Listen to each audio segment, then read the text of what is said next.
அப்போது அந்த friend request உள்ளே வந்திருக்கு.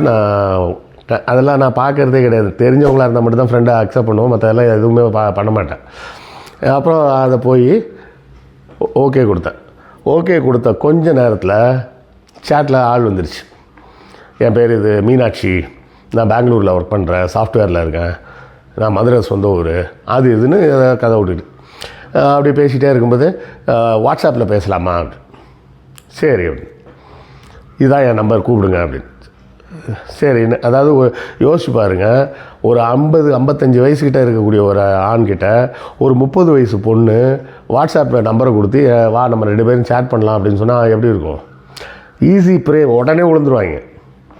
அடுத்த ட்ராப் என்ன, கூப்பிட்டு வாட்ஸ்அப்பில் பேசுறது. வாட்ஸ்அப்பில் பேச ஆரம்பித்தோடனே நம்ம பர்சனலாக பேசலாமா அப்படின்னு அடுத்தால கேட்குது. இவ்வளவு நான் என் ஒய்ஃப்ட்ட காமிச்சிட்டு தான் இருந்தேன், பார்த்துக்கிட்டு தான் இருந்தாங்க. ஏன்னா அப்படியே நீங்கள் சொன்னதெல்லாம் நடக்குதுன்னு. இப்போ பாரு, செக்ஸை பேசுவோமா அப்படின்னு கேட்கும் அப்படின்னு.